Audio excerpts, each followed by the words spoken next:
Bro,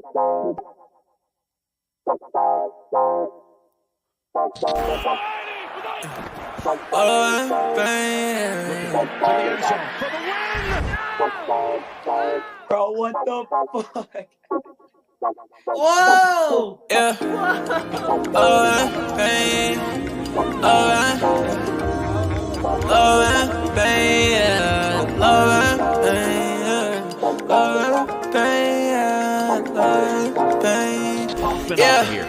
Yeah. Hey.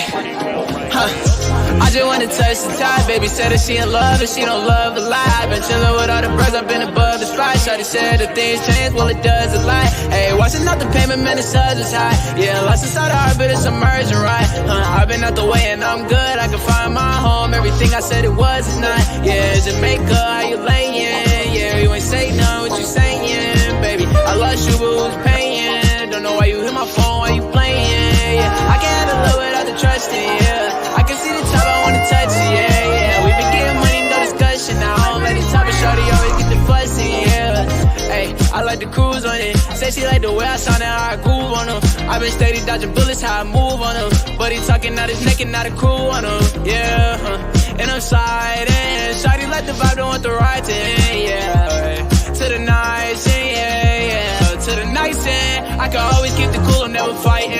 Man, I love was all the cake without the icing. Now I found new love, different pricing. And it won't cost my soul, no devices. Yeah, I ain't got a plan for it, I'm the man for it. Silver Brody couldn't stand for it, it's very important. I've been off the edge, I've been feeling the wind blowing. I can lose my head and my heart, but they been gone. I just hit the edge of stairs when it's dead time. I just lost promises, I regret mine. I just get a lot of love on the west side.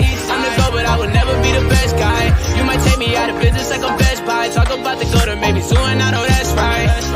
Yeah. Talk about the go to maybe soon, I know that's right. Thinking about the future, looking good, and it's the best side. I remember.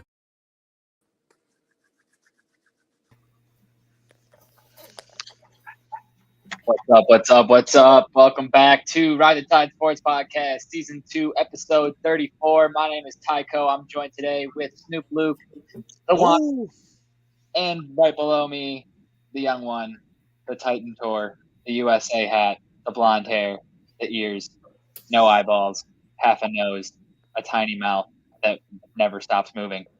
We got McDilly. Hell yeah! That's how this should be. I should get my own little thing every time. That was beautiful, Ty. I appreciate that. Jesse, stop looking at me like that. You goofy as hell. I mean, I didn't know that was coming, but I love it. This man's ecstatic for a roasting already. But here's the thing. Love that for you. Half of the roast was a compliment in disguise. Because when he's like, he talks a lot, doesn't stop talking, to y'all, that might be just saying I'm annoying. But to me, that's me saying that I just continuously get different points across. Okay. It's perception. All right. It's perception.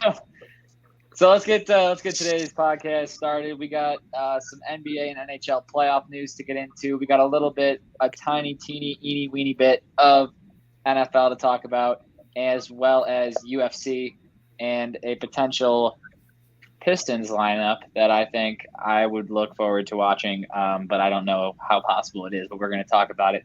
But we're going to start off today with the NBA playoff update, starting with last night.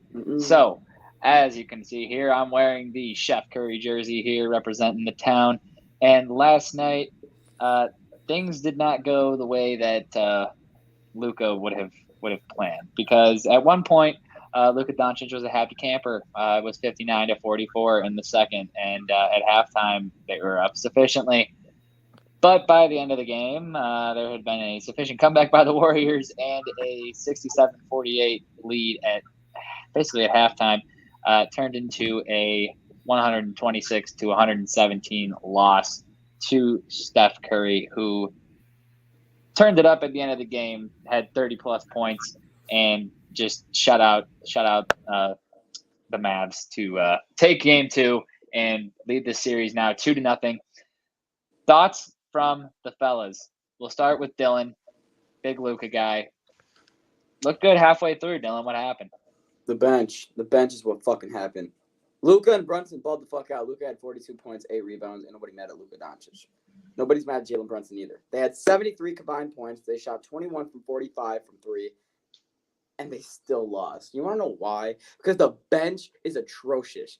Dinwiddie played 22 minutes and took 5 total shots, and I believe he had 4 points on the stat line. Burton's, I believe he had 6 points on the stat line. When you have Looney and all these guys on the Warriors bench who decide that they're going to play insane playoff basketball, and then the Mavericks bench wants to be unexistent, yeah, you're going to fucking lose. Because then you bring the Warriors right back into the game, and you leave Poole and Curry start cooking in the fourth quarter. It's a damn shame. Can't even, God, fuck. Jesse, what do you got on this one?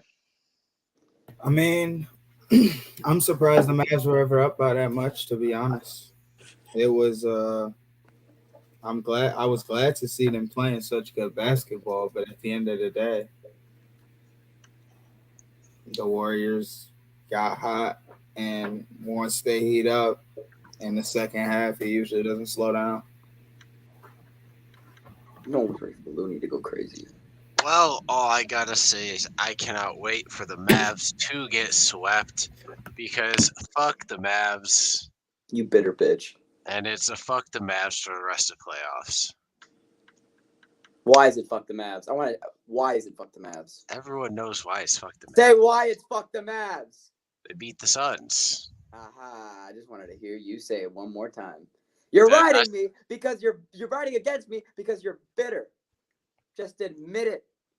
I want any team that eliminates my team to get absolutely obliterated the following round. Yeah, that's a fair point. I'd feel the same way.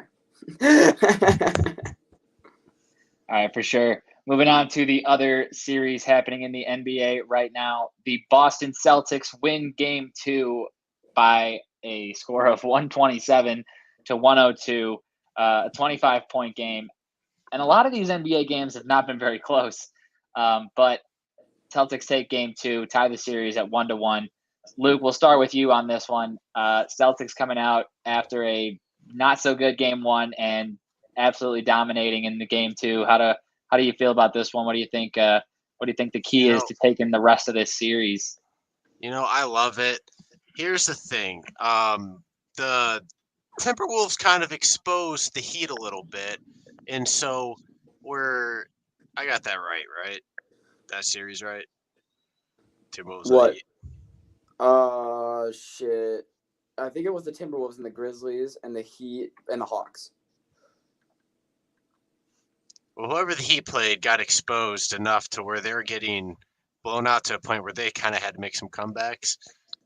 But, I mean, the Celtics, I said this before the game. I was like, I need to see them with a big win here to show me they can compete. And that's exactly what they did. If they can keep exposing the Heat, they can take this.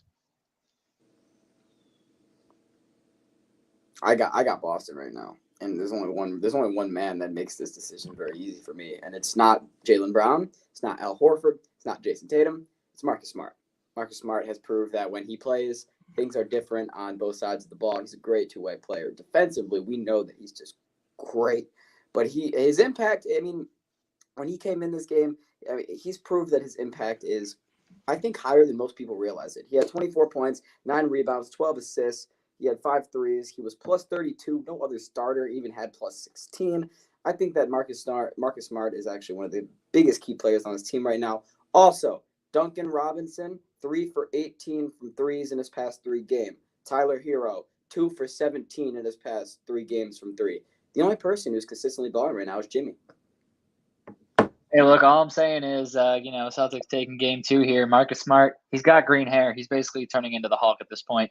But Jesse, what do we got with the Celtics and Heat? Celtics taking Game 2 here. What are you feeling? Like I said, Celtics was going to smack the Heat Game 2 because they got smacked Game 1. And when they play Milwaukee, and I was like, this shit looks like it's getting rewritten. But I still got Boston winning because I don't think the Heat – I like the Heat, but I don't know. Maybe they had too tough of a competition before they got here. They seem tired. I don't know, because the game 1 and game 2 looked like they were completely different games. That's the one thing I'm confused about. Game 1 Miami and game 2 Miami. Game 1 Miami, it was Jimmy Butler leading the team and everyone else around him helping. Game 2, it was Jimmy Butler, almost like a Luka Doncic type role. Bro had 29 points and he balled out, but he didn't have any damn help. So I think the whole question of this entire series is just going to be if Jimmy gets help. That's going to determine whether or Oh, not. now Boston gets to go for 2 games at home. That's true, but at the same time, I feel like Boston and Miami's home. It's not like when Phoenix or when Dallas or when the Warriors would be home. They actually play a lot better on the road, especially You're muted, Boston. Ty. Oh, Ty, you're muted. My bad. I think my bad. I think that the Celtics have a pretty strong home court advantage. I think Boston's got one of the strongest fan bases in sports, regardless of the sport. So I think it definitely matters, and it definitely plays a big role in Boston. I have not been to a Celtics playoff game, but I have to imagine that the atmosphere is pretty hectic. I mean, ask Kyrie Irving. I'm sure that he'll tell you that he really doesn't like playing in Boston. Well, they're trying to. Well, they live rent free in Kyrie's head. Did you fucking see his live stream on GTA? Yes, Yeah. I did. But at the same time, Boston fans are ruthless. So, it is what it is. There was an article that came out a couple of days ago. I forget the writer, but I don't know that the writer used to work in New York for a while, so it was slightly biased. But it was about like the top 10 worst fan bases, and We know the what Celtics, the Bruins, and the Patriots were like 3, 4, and 5. So yeah, Boston and Philly, we know. they go ham. Yeah. But Luka Doncic and what's the guy? Who's the one guy playing Butler? I was blanking on his name. Butler and Doncic. I'm sorry, guys. I don't think you guys can pull it off on your own. And when your team doesn't show up to help you, it's literally just the two of you. So it's almost inevitable we're going to get a Celtics Warriors final. I mean, Boston. But a couple things that aren't playoff basketball. Actually, just one potential Pistons starting lineup. I want to get you guys' thoughts on what it could potentially look like this year, how you're feeling, what you would change, what you would want to see change, whatever. Here it is. Okay. You got Cade Cunningham, Shaden Sharp, and then on the bottom here, you got Jeremy Grant, right? And then we got a new addition here. We got DeAndre Ayton and Sadiq Bey on the wing there. What do we think? Dylan, we'll start with you. I'm not gonna talk about the Shaden Sharp thing because I feel like the draft pick is a lot more like because they could take Ivy, they could take Keegan, they could take Sharp. So I'm just gonna leave that for now. But in terms of, I will say, I like Ayton coming. I like us having a big man because we thought we had a big man, but we learned out that our big man is actually a 3-point threat. So we do need a big man that can play the paint, and that would be what Ayton would play. The only thing that I see in that I wouldn't say I don't like, but I don't think is going to happen is I don't think Jeremy Grant is going to be on our team next year. For either we're going to trade for a pick, like maybe get another draft pick and have 2 in the first round, or I think we'll acquire another player. That's the only thing. All right, definitely. Jesse, how about you? How are you feeling about that? Like I said before, I don't want Sharp, but it is what it is. So you would exchange Sharp for who? I always forget his name. He plays the power forward position. Keegan Murray? That's what you said last time. Yeah. There you go. But I'd be happy with Ayton. I like him. He's a good big. He has playoff experience. Why wouldn't we want that in somebody young? But I agree with Dylan. I don't think we'll have Grant by the end of next year or by the start. I feel like there's so many different things we could do with him right now that Troy Weaver should take advantage of. That's what I feel like he almost has to. But Luke, I'll ask you, Pistons potential lineup thoughts. How do you feel about the Phoenix Suns potentially not having DeAndre Ayton in their lineup? Because he would be a Piston. But he's a son. He's a son, but then he'd be coming to be a Piston in Detroit. So would I really be losing? You tell me, Luke. I don't think I would. Because I still get to see him play in my hometown. You telling me you start watching the Pistons? Yes. Well, Okay, well, maybe. Pistons, you heard it here. Maybe. You'll get, Okay, hold Luke on. Let me Jason change to that watch. to a maybe. Maybe. You get Luke Jason to watch some games if you just acquire a Phoenix Suns player real quick. But we do have some NFL news to touch on real quick, and it is about the Detroit Lions quarterback, Jared Goff. Now, Jared Goff is a really interesting, yet also really weird guy. And there's a lot of interesting things since he moved to Detroit. But here's one that I don't think I can defend him on anymore. I don't think he can be defended in any type of way. So here it is. Quote, ever since coming to Detroit, I've started exploring new foods and spices. I've discovered that I absolutely love ranch. This is where it gets bad. I will put ranch on anything. Pizza, burgers, steaks, you name it, there's a strong chance I'm having ranch with it. One thing that has surprised me is how good ranch goes with pancakes instead of syrup. It's controversial, but a game changer. Jared Goff on his life-changing since coming to Detroit. Oh, Pancakes, my guy. hold up. When the way he opened Pancakes, that, my guy. when he was like all like the spices and all this stuff, and then he just hit it with only And then he hits ranch. us with ranch. He hits us with just a dressing. ranch. Just ranch. Nothing Ranch has else changed but his life. ranch. Who the fuck are you? But putting it on pancakes? Who You the got me fucked actual up, fuck Jared. are you doing Nah, that? you a psychopath if you eat ranch on pancakes. I'm sorry, you're a fucking psychopath. Stay away An from absolute me. psychopath. How do you even get to the point where you're like, you know what? I'm going to try this. I'm going to put some ranch on my pancakes. Would you rather have a vegan Carson Wentz or a Jared Psychopath. Goff that eats ranch with everything? That's a good would you rather. I can't. It's just, he's like the whitest white person ever. This man eating If I pancakes see with ranch makes somebody me want to flip the with my table. own eyes, Fair enough. I'd flip this table right now if it didn't have so much expensive things on it. Right. You just don't. Some things you just don't put ranch on. just imagine okay? this. Just visualize this with me. You got a homie. You only been that cool for a long time. You know, you had a long night. You wake up at his house. Y'all got drunk. Everybody got drunk. Y'all making pancakes in the morning, and dog pulls out syrup and ranch. And why are you pulling out ranch? He goes, you don't put ranch on your pancakes. Nah, bro. What's worse is when Jared's the guest, when he's the guest and someone else makes pancakes and he's sitting like, at the other "Y'all end of the got any table and he's Y'all like, got hey, some hey, these are pretty good, but where's the ranch? Oh my god! Where's the ranch at? Oh, And I'd he's be looking for sick. the ranch. Everybody looking at him like, I'd be like, leave, Jared, The ranch. what did you just say? leave, The huh? I feel like The it'll make it ranch? bad. get away, The ranch? Jared, get out of my house. Yeah, honestly, leave. go He, somewhere. if he puts it on burgers and he puts it on steaks, that means he's probably putting The it on steak all. is crazy. Steak, Steak Steak He's is is wild. probably putting it on hot dogs too.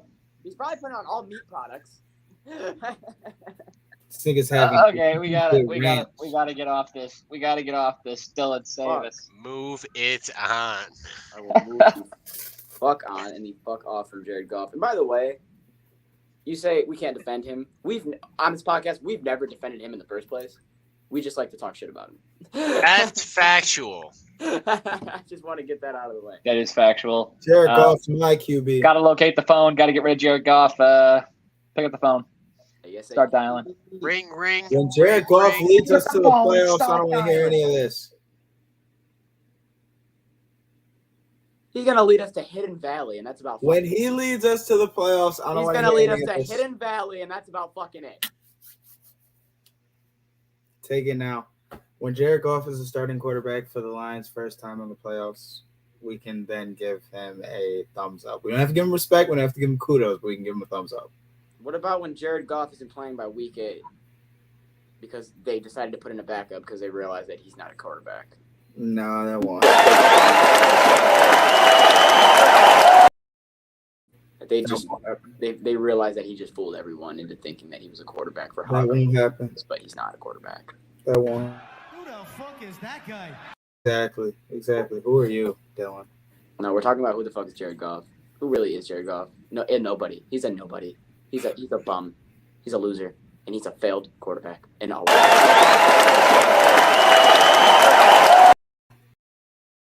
That's all I have to say about Jared Goff. Moving on to MLB. Starting off with the player of the week. The man who has been getting absolutely shit on by Boston until he decided to wake the fuck up, and that is Trevor Story. Finally, this man learned to hit home runs, not in Boston. Or not in Colorado. In Boston is what I meant to say. And he started off by hitting a homer last week. Finally, he broke that little curse. And now he's starting to get rolling at Fenway Park, where he had a 3-homer night last night. He collected 7 RBIs, and I believe 2 out of 3 bombs went over the monster, which means he's got that power over the monster. He's probably going to hit a lot of bombs over the monster now. But he's also player of the week because I wanted to point out that in the past 7 games, this man, Trevor Story, has just been playing the best baseball that he's played all year. And I don't know what took him so damn long for him to finally wake up. But he has woken up because in the past 7 games, he has 8 hits. He's got 5 home runs. He's got 12 RBIs. In the last 15 games, he's got 6 home runs, 21 RBIs. His slugging is over 960. His average is over 300. And Trevor Story is starting to finally wake up in Boston. And that's good if you're a Boston fan because this is just what you've been saying all goddamn year. Next piece of news. Max Scherzer.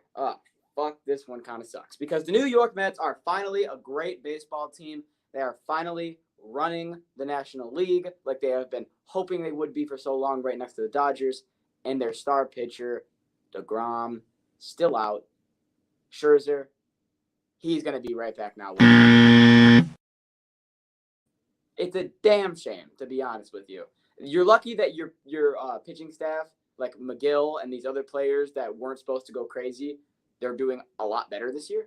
So I think that is actually something that's going to help you out here. But 6 to 8 weeks with an intentional oblique strain, damn, that sucks for Scherzer. But this might be a good thing in a weird way because here's how I kind of look at it. It's bad, obviously, you paid him all this money. He got injured. He's out for most of your season, half your season, I'd say. That's a damn shame. That's bad. We'll get that, obviously, out of the way right now. But the weird thing I think might be good is if the Mets can consistently play good baseball and they can hit a point where they are now in the second half of the year, whether they are still in the top of the league or they're in a spot where they're fighting for a playoff spot, because I'm telling you right now, I'll be shocked if they're out of the playoff picture. When Scherzer comes back, DeGrom should be back. I think you'll have the best rotation in baseball. So I think this could be something where it sucks now, but if you can maintain a good record, it might not be as bad as you think. And I believe with that being said, that's all the baseball I got today. Not a whole lot happened. Thanks. All right, guys, we'll bring everybody back here then for an NHL playoff update. We got NBA out of the way. Let's get into the NHL playoffs. Luke, you want to take us through here? We'll start with the Canes in their series. Here we go. Well, we have the new Flames and fucking Stars series here because we have a total of 5 goals in 2 games, and that includes an empty net goal. Thank you. In case anybody forgot, that's what Luke's thinking in his head. But here's the update there. Yeah. But anyways, the Canes took a 2-0 lead, and it's been just absolutely just goalie dominant throughout the game, and offense have been struggling to put it in, and that's really all that series has been. There's nothing more to say. There's just been nothing happening. Dylan, what are you thinking here? The Canes obviously took a good series lead against Boston and then gave it right away into a Game 7. Looking kind of similar in this one. Hopefully this one doesn't slip away. How you feeling 2 games in? I'm hoping that it doesn't slip away, but the one thing that I do really enjoy is the fact that Carolina seems like any time that the Rangers – okay, the first game, I want to say just right away, that was a great game, that overtime game where the Canes won in overtime, because there was multiple times where I thought the Rangers were going to win that game, and then Carolina reversed momentum immediately, and that was the next point I was going to make. They there's a phrase in hockey called tilt the ice, and Carolina does a really good job at that. I feel It's like still, baby. anytime the Rangers exactly they get momentum, I feel like Carolina is really good at immediately tilting the ice and shifting the momentum back into their favor.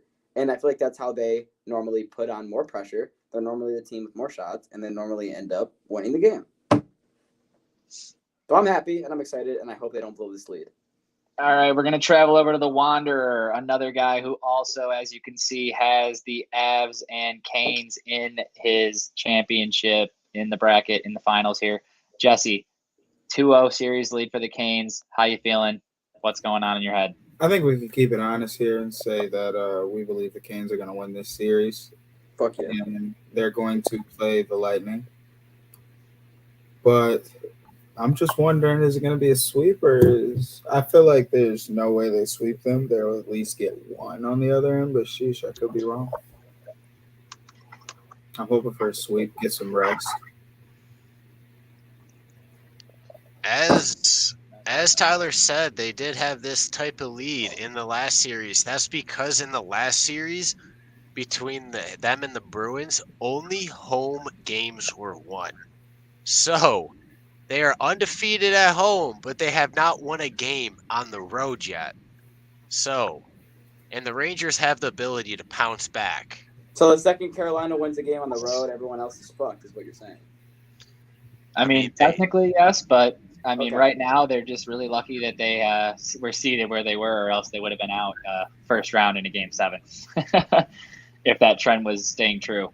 But moving on to the Flames and the Oilers Battle of Alberta series. The Flames taking game 1 by a score of 9-6. Definitely no shortage of goals in this series. A huge switch up from the Flames last series. I think they might have just saved all their goals for this series.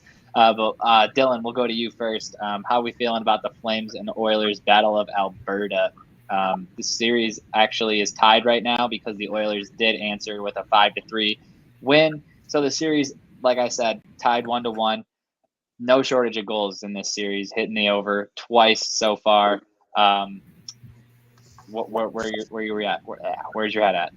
Well, I know that the boys were game 1. We were texting in the group chat and we were talking about, is anyone watching this game? There's fucking 15 goals. And so I know that we were all watching that game, and I think that I speak for all of us when I say that it was a very fucking exciting game to watch, and that this is probably going to be a very exciting series. I would expect this to be an offensive driven series. Nothing against the goaltenders, but they're probably not going to play a big factor here. I think that there's too much offensive control right now. Goalies are optional. The big reason why I think it's going to be like that is because Oilers, they've been doing that. They have a great offense. If they're on point and they're rolling, we know that they're good. But the Flames, the last series against Dallas, they really did not score at all. Their offense was not productive, to say the least. And I feel like game 1, when you come out and you score 9 goals in game 1, it's kind of a statement of being like, all right, offense has woken up. We don't got to worry about, having these games where we're not going to be able to break 2-3 goals. And I feel like that's big. That's really big for the Flames. But I think this is going to be the best series, and I got this bitch going 7. Definitely. Luke, we'll go to you next. I remember I texted you yesterday before the game and said that I thought the Oilers were going to keep this one close.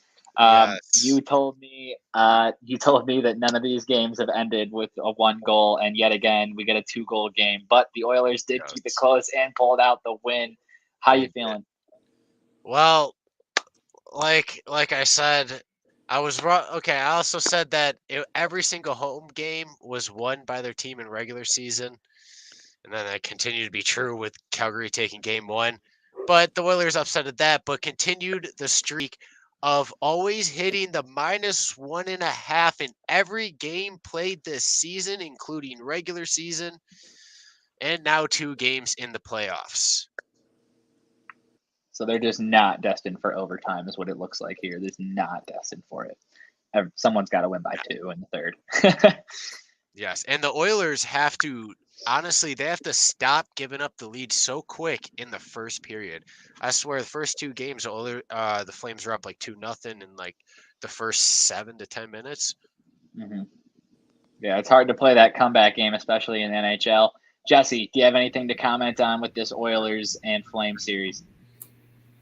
That first game was so good of a game that literally 2 minutes went by with no score, and it was like, all right, this is boring. So I'm gonna put it in the net.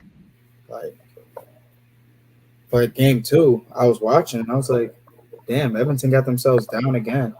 Then I go back to doing what I was doing, look up, and I'm like, oh shit, Edmonton's they're back on their heels. The next thing you know, I look up and I'm like, damn, Edmonton is winning, and it's just they're a hard team to keep up with. We know they got that firepower. So I said Calgary will win, but it's starting to look a little shaky. Tyler, Definitely.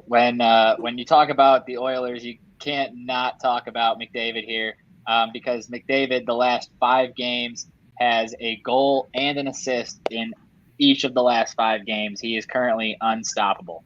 Well, here's the thing. The reason he got his goal this past game was because he was the reason why the second goal from the Oilers was called back, because he interfered with the goaltender and then immediately on his next shift out there scored. It was like, okay, Felt I bad for fucked the up. boys. I got the goal. All right, I got us back, boys. Sorry about that. Yeah, 5th game in a row. I think they're starting to expect it from him at this point. They're like, all right, guys, Connor's going to get at least one. We just got to get the rest. But moving on here, we got St. Louis tying the series no sweep for Colorado. 1-1. I did think that Colorado was going to sweep here. Luke was like, nah, you're wrong. I was definitely wrong here. Luke, we'll go to you first. St. Louis tying the series 1-1. What are your thoughts? Well, this is honestly, them taking I didn't really expect a 4-1 dub for St. Louis, but they have been the team to give the Avs the most issues throughout the entire season. And this is the second round for the Avs. Now they got that thought in the back of their head, especially with this 4-1 loss to the Blues. They're like, oh shit, is the curse back? Can we get past the second round? I don't know. So it's going to be a good series between if they can get past the bad juju, or they can push, or the Blues are going to be the ones to upset them and move on and turn it up. Jesse, how do you feel? Do you think the Juju is sticking with them, or do you think that the Blues are going to fall short and Colorado will make it? You know, I know Colorado is going to make it, but the Blues might be able to get 2. I don't see it going 7, but they could get 2. They could get 2. Nah, this has a heavy potential to go 7. Dude, I'm going to be honest, man. If you took any team in this playoffs right now and you said, hey, they're going to get an upset win over Colorado, they're going to win the series, I would take St. Louis because they're a fucking playoff team, dude. It doesn't matter their record or their ranking. When they come to the playoffs, they play good hockey. I'd say in their conference. So I would say that there could be a sleeper here, and that would make me to believe that it would go 6 or 7, like what Luke is saying. But obviously, I'm gonna still take Colorado, but St. Louis, I think, is going to give them a lot bigger run for their money than most people. Because they slow down the game. They play gritty. They grind. They play physical. And that's how you stop speed. I mean, there's going to be times where the speed's going to obviously go past. But if they can do it enough, they can get the job done. That's facts. Oh, fuck. Yes! Yes! Due to the fact that the Florida Panthers cannot get the puck out of their own fucking zone. Let Cooch get the puck behind the net. Feed it beautiful to Colton to score with 3.8 seconds left in the game to take the lead 2-1 and to move up in the series 2-0 to head to their own house. Loving that. And hate it. Shit. No, keep going, Luke. Keep going. You're good. No, I was only going to mention there's just some stupid fucking scheduling because the Panthers and the Lightning should be playing today, but they got moved to Sunday, and they also play Monday, so I don't know why they're playing back-to-back like that. That's a little dumb, and now we only got one playoff game fucking today. It is one of the dumbest things that they could have done. Lucky How are you not fucker. setting up the weekend the right way? Can't believe that. But the Bolts are up 2-0 on the Florida Panthers in this series. Florida really, really blowing those first 2 games at home. Now have to play Tampa at Tampa, and it's gonna be tough. But There's no if way Tampa wins this fucking series. It's not happening. there's a chance that Tampa Not sweeps happening. this fucking Yeah, series. If Tampa I'm being going honest, home 2-0, You know, 2 in front of the crowd. It's gonna be like that. It's gonna be like that. It can be ugly. it could be. I'm really thinking don't of know. 5. I'm really thinking 5. I'm really thinking y'all lose at 6. You're calling this the reverse sweep down from 2-0? Zach, I think you might want to look now before the price goes up a little bit more. What did he say? I didn't peep it. He said, should he start looking for a Tampa Bay jersey now, or should he wait a little No. bit longer? What? God, Zach. Have a little more fucking faith that they're gonna lose. He's already flipping, and that is the I NHL lost playoff a lot of update. respect for Zach. So we have UFC coming up next. Stay tuned. I'm talking in guap, now I'm speaking it fluent. When I hit the road, I won't leave till I do it. Acting out of hand, I'm like, be what you doing. We started off good, can't believe that we ruined it, yeah. I tried to fix with a sewing kid, yeah. I tried to fix it, you know I did, yeah. I tried to fix it, you know I did, yeah. All right. We got some UFC news now. I mean, it's a little bit of a slow week, so we don't have much. But starting it off. Can I start before you? Because I know I have one piece of news that you don't have. Okay. What Okay. do you have? I just want to say, I've been watching the current season of The Ultimate Fighter. I want to point out Usman's brother. He had his first fight. Tyler, if you want to come and talk about this for a second, because I know you watched it with me, you can. Yeah. I want to point out this man because he not only is a beast, he has a story and a reason behind him. Because when his son passed away, that is the reason why he's fighting. I didn't know he had a story of why he was doing what he's doing. I think Tyler can agree with me. Since I've watched his first fight, he is my pick to win the Ultimate Fighter, and I can see him being the next big star in the UFC. I can definitely agree with Dylan on this one. His story is it's very touching, and it's a very emotional story. But he is also a tank in the octagon, and I mean, his technique's a little bit flawed, but with the right training and the right coaching, he could definitely be the next big impact in the UFC. So you got Dylan, you picking him for the next ride up? You backing him up? I am, dude, because I right. loved him, and then I didn't know he had a story, and then I saw him fight, and it's hard not to ride this man. But that's all I had to say. All right, now we have Masvidal making his price clear for his next fight. He's because gas prices are a little bit high at the moment. Oh yeah. He That's what it tweets is. out, "My next fight, I want to get paid in gasoline." He said, "Fuck cash, give me gasoline. I need gas for my car." Fuck cash, bro. I need gas. Next up might be a little. Wait. I want to ask you a question before we what? pass over. Okay. Who do you think Masvidal is going to be fighting next? Do you think there's anyone that's in the picture right now, or do you think that's still like long term down the road? Yeah, I don't know. I couldn't really. There might be. I think I heard some wind of a potential fight, but nothing really. Okay, I just want to know if there's anything that talks yet. But moving on to might be a little bit shocking. Conor Yeah, McGregor what the fuck was this shit, apologizing bro? To Tony? I'm upset. I went at Tony like that, out straight. What the fuck, team? This is not a nice app, nor does it encourage nice behavior towards each other. A man pulled and say, "Psych, who give a fuck, really? No one. Dip to dip on the ship. They carry the toy ship. Leave a beast a beast." Bro, I pointed out last time when he was super fucking nice to Oliveira, and then everyone was like, "This is mind games," and now he's doing the same thing to Tony and apologizing. He did, but like, did why Conor go to end? therapy or something? But why did he have to end it like that? Did his therapist make him like say this shit? I don't understand. Where is this coming from? But speaking of Usman's brother, we got Usman himself. Oh, here We got a little update. He says, if I don't give the appropriate time to heal properly his hand, then I'm going to split that right back open, and then I'm out for a whole year, potentially worse. I could do irreparable damage to where I couldn't potentially fight again. That's not a chance I'm willing to take right now. So he's taking his sweet time to let his hand heal up. before he fights again. As he should. Just want to say, as he should. You're no way. And Kazmat is waiting. He'll wait, and I'll be honest, Kazmat will wait, and the fight will be made when Usman is healthy. And I think that there's no reason to rush it because we already know that's going to be the next fight. You know what I mean? So there's no point.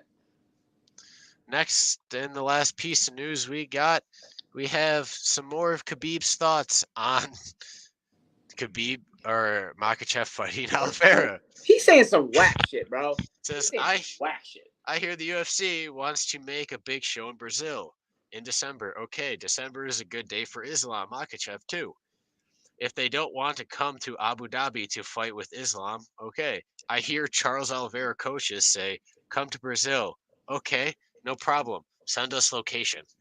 Yup. Oh, shit. Yup, he said, send us the location. And then he said he has a problem with Dana White right now. He said on an interview, he said, I have 2 problems of business that I need taken care of with Dana White. He said, 1, I need the Ultimate Fighter coaches to be me and Tony. Okay. I need you to call me about that and get that set up. And then he said, 2, I need this Islam fight made in December in Brazil as soon as possible. Yeah, he's had some issues, but like, it sounded like he wasn't being like ultimately too serious with it, but he was still making it known. Yeah, and then he said the plan for the fight is Islam's gonna ride him like a fucking horse, and then he's gonna win. I ain't gonna lie. You say that shit to me, that sounds pretty gay. I don't know. If you say, hey, bro, I'm gonna ride you like a fucking horse, and I'm gonna win, I'm gonna be like, you're gonna what? He doesn't.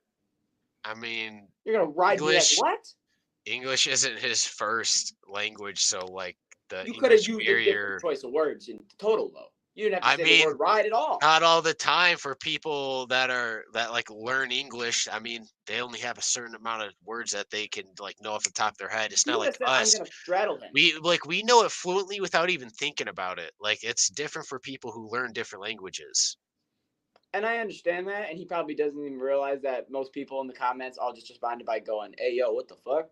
But the point that he probably was just trying to get across is that, because he said it multiple times, is that he wants Islam to go to the ground with Charles, because Khabib also said in the same interview that I was talking about, he said, how can Charles even be declared in the GOAT conversation?